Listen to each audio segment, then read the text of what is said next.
Guys, it's getting a little out of hand over here. Just a little bit.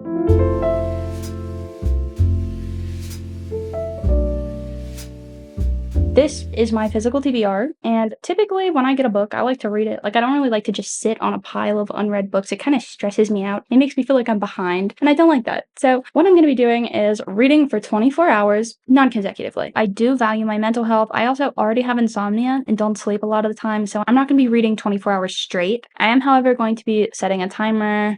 Yeah, and just starting and stopping it when I'm reading, not reading. So I already know that I want to start with this book. It's The Shadow of the Gods by Gwynne. I'm actually almost halfway through this book. This is a high fantasy, and I honestly don't really know what it's about so far because there are three different POVs, three different plot points going on, and I imagine that they'll all converge at some point, but so far it's just like three different stories, and they're all compelling in their own way. I busted out the tabs, which really tells you I've been enjoying it. Right around where those tabs happen, I was crying and upset and deeply angry, Gwynne. I saw it coming. I saw you cultivating the perfect martyr, and it still made me sad. So far, things I'm liking about this. Very good writing. It's so image evoking. Like, you just see the scenes in this book. And he'll describe things down to the tiniest little detail, like maybe a snowflake lands on one of the characters' cheeks. Like, it's just so beautiful. Also, the characters in this book are so wonderfully fleshed out. Like, they genuinely feel like real people. I feel like these are some of the realest characters I've ever read. There's a married couple in this book, and the way that they complement each other so well is so cool. I feel like a lot of times you'll read a book that has a romance or a couple in it, and you don't really understand why they work well together necessarily. Like, they're just attracted to each other.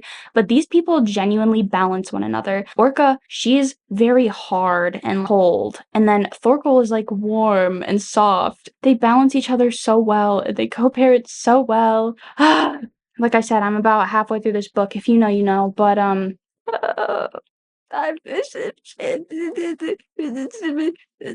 this is going to be spoiler free, so I'll just tell you that I'm having emotions. I cried last night over this book, but I'm going to go ahead and start the timer and do a little bit of reading, and then I'll update you when I get a little bit further into the book. Here we go. Did I start it? I did.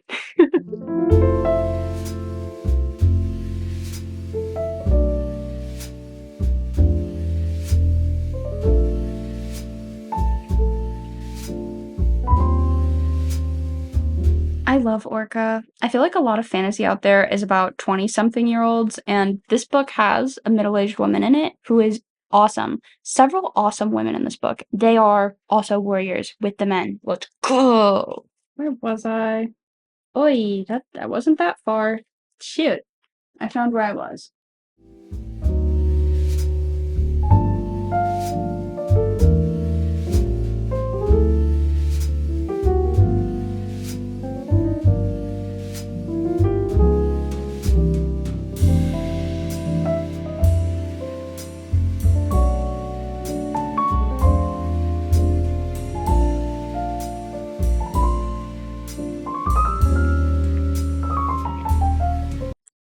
Was head smooth.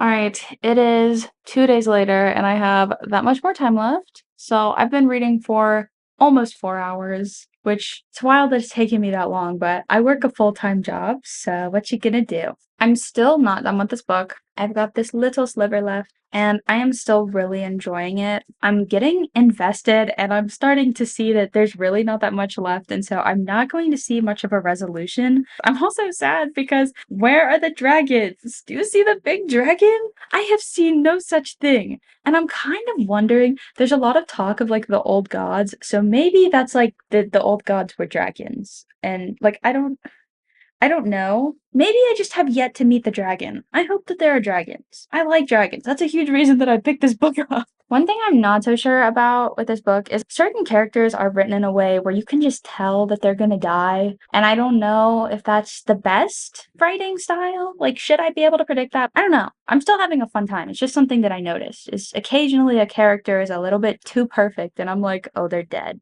This is a pretty violent book, which is not really my thing, but it is balanced in a nice way. Like, there'll be a really violent chapter, and then you have a different POV, and it's not quite so violent, or the violence is just not quite as graphic. Some of the scenes in the beginning of the book, I was like, oh, okay. Because I'm used to reading fantasy where it's like, they stabbed him and he gurgled blood and died. But this book is like, she sliced him and his bowels were hanging by his ankles. And I was like, oh my god, that's really intense. Looking forward to continuing to read. I have about 79 pages left, and I'll get back to you after some more time passes.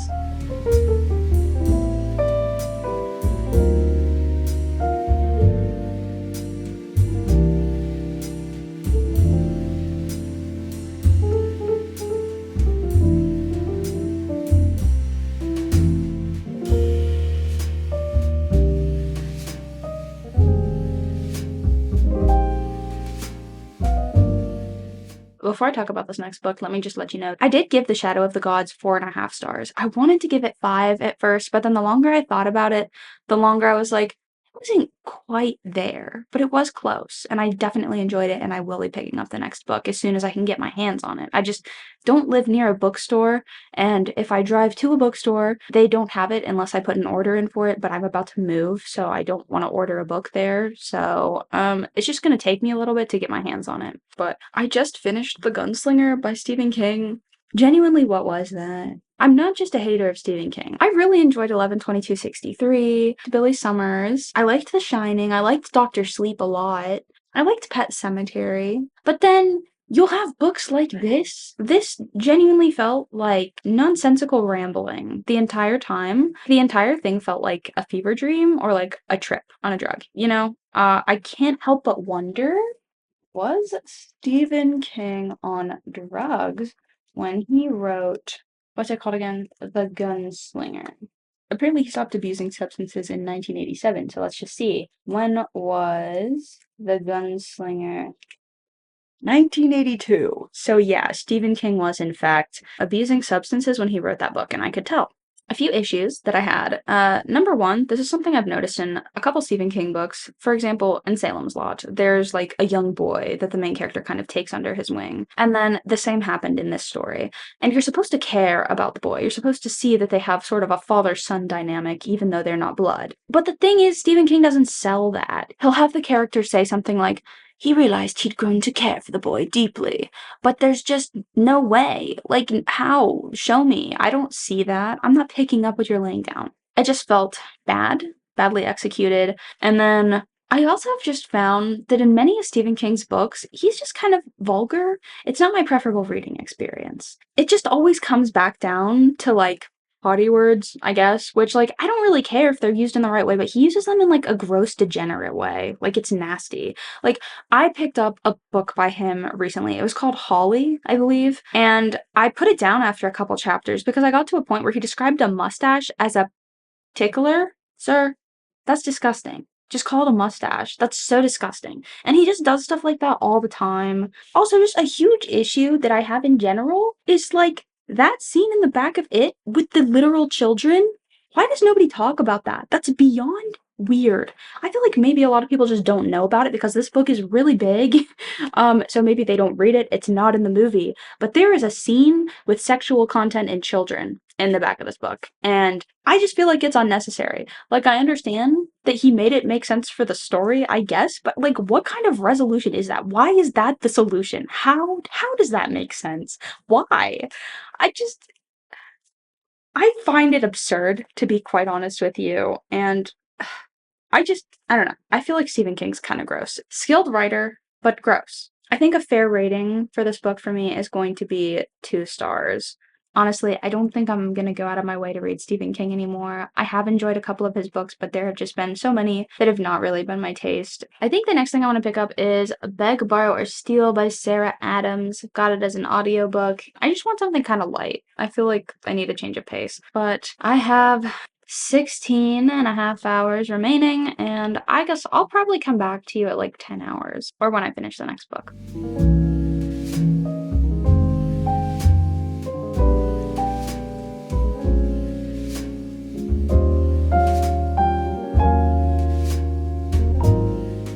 So I have have about 10 hours remaining, and don't mind my wet hair, I just got out of the shower. I finished Beg, Borrow, or Steal this morning. It is Saturday, I'm off today. Yesterday was actually my last day at my old job, that feels weird to say. So, that was a fun little rom-com. I honestly wasn't sure about it in the beginning because it was just kind of corny, but like you just have to sink into the rom-com and accept that it's going to be corny, and then it's great.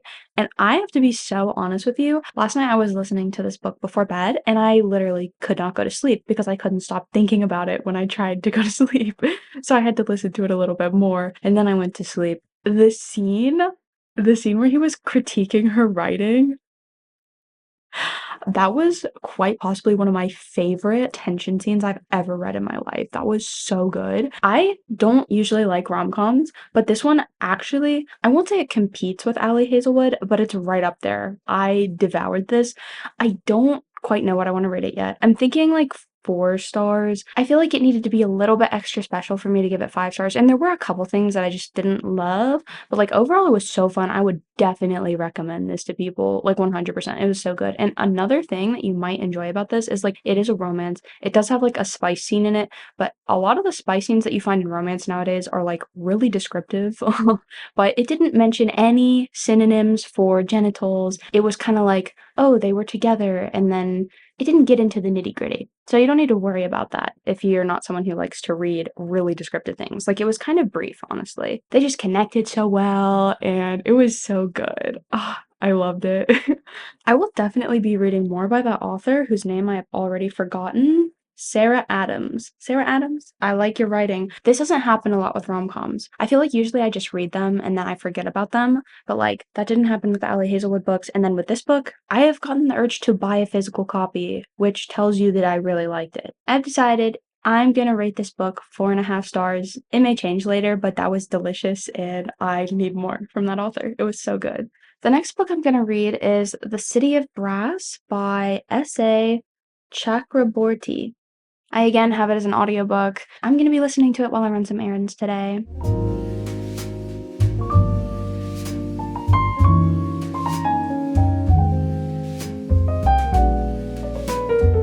So, you know how I said I was going to listen to City of Brass? I actually am not, and in fact, I'm going to read this book instead because I'm just in the mood for it. At least I think. We'll see. Because I started last night, I read the first 3 chapters. I don't know how I feel about this book right now. These people just genuinely feel like caricatures. Like, they don't feel realistic at all. The, like, party in the beginning felt so outlandish. Like, nobody behaves like that. At least nobody I've ever been around behaves like that. Listen to this line. This is her brother, and they just asked him to put a shirt on because he came downstairs without a shirt. He goes, "Methinks the lady doth protest too much." He's joking, but like, I can't handle that. Giving, what the Sigma? And I know he's being sarcastic, and I say things like that sarcastically, but I can't, okay? I don't know. It just took me out. I was like, is this real? And then this is our male main character love interest. Okay, this is his inner monologue after someone thanks him for helping them. "I wasn't a protector. I was a destroyer. I broke hearts, crushed business opponents, and didn't care about the aftermath. If someone was stupid enough to fall for me or cross me, 2 things I warn people never, ever to do. They had it coming."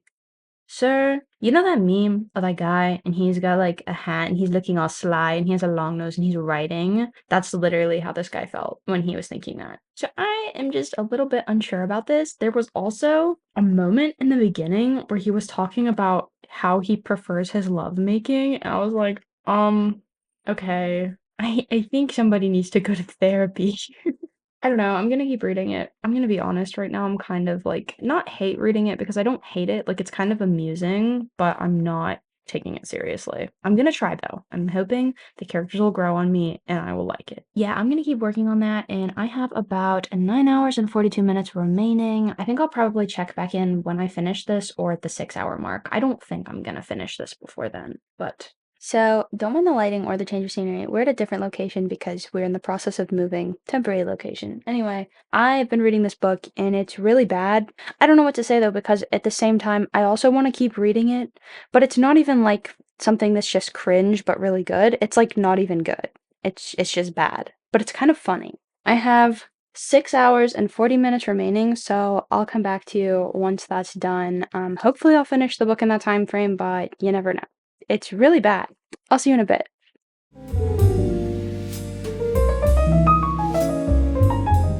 I'm gonna die. They're at her art exhibit. Oh my god. And he wasn't in sight. And she said, "Where is he? Alex isn't invisible unless he means to be unseen." And then the announcer says, "Oh, I hate this. I hate this. This is my worst nightmare. A special performance? Please put your hands together for Alex Volkov." He says, "I'm not famous for my patronage of the arts or my singing skills." Oh, wait. Oh, he's not singing? I thought he was singing. Thank God. This man is psychotic, for one. Also, I'm tired. Sorry, I just woke up. Oh my God. I thought he was gonna serenade her. I was gonna die. That was so bad. Oh, okay. It's calm. I only have a couple pages left. I'm gonna finish it. Oh, that was so scary. He better not sing. I don't know if I can finish the book, and I only have like 10 pages left. If he starts singing, I'm gonna finish it. I need to know. He's singing. I hate this. Okay, I'm gonna finish this. I just couldn't handle that.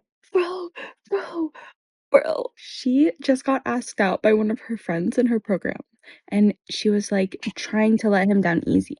And Alex walks over and interrupts, and he's like, "She's busy from now for the foreseeable future." And the guy was like, "Oh, you're that guy that always waits for Ava outside of her classes." And he just sang, "Oh my God, kill me, kill me, kill me." Oh, and he says, "Who are you anyway?" And Alex goes, "Someone who will rip your entrails out and strangle you with them if you don't take your hands off her."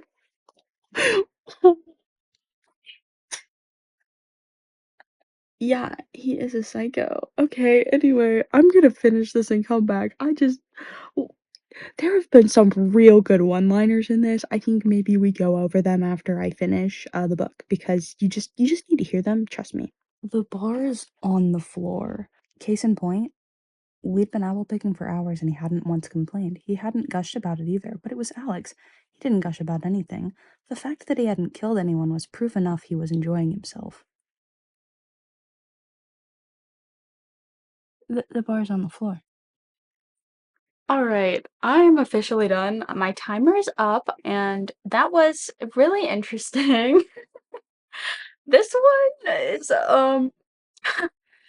it sure is published. Let me just give you a taste of this book a little bit. So he was taking her to bed, you know, and he said something similar to, like, "I hope you know you're walking into the lion's den." He said lion's den. It was something like that, and I was like, oh. Later on, they were, doing activities. And some of the activities resulted in something with the force of a Category 5 hurricane. Exact wording. God. And then in the back of the book, I read you the intestines comment, but there were like so many in here. I didn't have my tabs, so I couldn't mark all the fun little remarks, which is really sad. But this book is not worth the read unless you just want something to laugh at because it is genuinely absurd in a funny way. And I will admit that though it was bad and really cringe, at the same time, I did want to keep reading it. Like, around the halfway point, I was like, maybe I DNF this, but I was already invested. I was reading it for this video, so I was like, yeah, whatever. Also, I just kind of wanted to know. I really like to know about absurd things and be able to comment on them. So, it was fun for me. Unfortunately, it's going to be 2 stars for me, and that's just because there was part of me that wanted to keep reading it. Objectively, though, this is pretty bad. With that, that is the end of this 24-hour readathon. I hope that it was fun. I will tell you that I still had a couple hours left when I finished that book, so I picked up The Rule Book by Sarah Adams. I've got an audiobook and I'm gonna listen to it when I drive back to my old apartment today to get stuff. Oh, yay, I love driving. So yeah, that is everything that I have for you in this video. It was fun. Thank you for hanging out if you're still here. If you would like to like and subscribe and all that jazz, it would be really cool. I'd get a dopamine hit, but you don't have to. But you could. This was kind of fun. I got through more than I was expecting to get through, honestly, but a couple of the books that I read were things that I was already partially through, so it feels like I accomplished a lot, but really I just finished some things that I'd been putting off. I read these books, and it was a good time. So I will see you next time. Thanks for being here, and feel free to leave a like and a comment if it so pleases you.